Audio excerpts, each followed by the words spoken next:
things I see that restrict people the most in downward facing dog is arm strength, mostly around the tricep, bicep area, feeding into the shoulder, rotator cuff muscles, etc. And also openness of the chest muscles and the front shoulder muscles. So we're going to work on a few things that will help with those. First, I would suggest strengthening the triceps using tricep presses. So I like to use my blocks, place them behind, and then walk my feet forward and go down and up and down and up. And I suggest doing at least 10 reps, 2 to 3 rounds. Keep in mind that just pressing your elbows straight is not enough. Once you get up to the straight elbow, there's more. Let's say I went up another 2 inches by pressing harder. So bend and straighten and then press again. Okay, so after that, I would stretch the tricep that you just strengthened. So you bring your arm up, bring your elbow in, and bring your elbow back. The hand is on its own shoulder. Stretch back, lift the chest up towards your chin, and keep the navel back and your tailbone long. That will take the compression out of the low back and move the stretch into your shoulder. Okay, release. Pull the elbow in and back. Walk the hand to its own shoulder. Draw the navel in and bring the elbow back. Now I would hold these tricep stretches for 20 to 30 seconds on each side and then do it again on each side. And then release.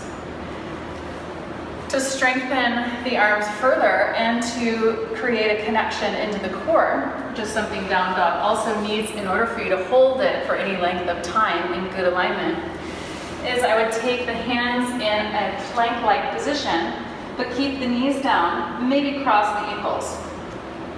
So draw your navel in and your chin up. This is the incorrect position if you're doing it like this.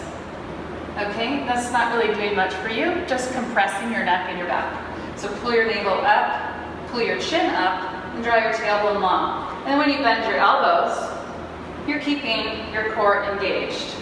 This is also strengthening your triceps and your biceps at the same time, and also the shoulder joint as a whole, as well as tying the core work into your upper body strengthening work. In order to stretch some of the muscles that you just strengthened, again, you might see a theme here: strengthen, stretch, strengthen, stretch. This keeps muscles balanced.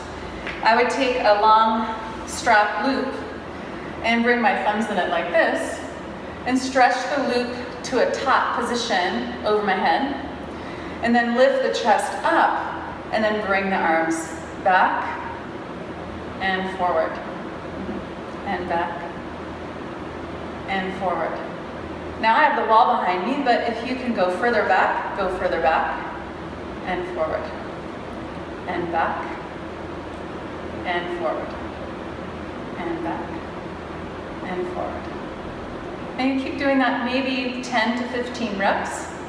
And then you could keep the back motion and keep stretching and lift the chest, drop the chin, stretch back, stretch back, stretch back, stretch back, stretch back, and release. And you can see that one will stretch the chest muscles, the pectoralis muscles, along with the front shoulder muscles. Okay, now let's check out our down dog. So place your hands under your shoulders, fan out your hands like rays of the sun, and then press the inner hand down, index finger base, thumb base. Draw the navel up like you did in your plank, and move the arm bones. You're wrapping your tricep muscles under your biceps. This is an important rotation. This is an external rotation of the arm bone, which is essential so that you don't get impingement in the shoulder socket. Okay, so wrap the triceps under the biceps, pin the inner hand down, draw your navel in, and lift your knees up and start bearing weight on your arms. And you can even hold it there to build strength. Otherwise, continue lifting up and back with nice firm aligned arms and shoulders. Bend your knees if you have tight hamstrings so that you can keep your spine long. And as you get a little bit more open in the hips You can push the thighs back. Keep the arm bones lifting up. You don't want to sink into the shoulder socket. Let arm bones go up and chest goes down. And try to hold it for 30 seconds in good alignment. And then you can try to hold for a minute in good alignment. And you keep building your stamina like that. I hope these tips helped you. You can email me at siennasmith108@gmail.com, or you can visit me at yogamountainstudio.com for a class. Okay, namaste.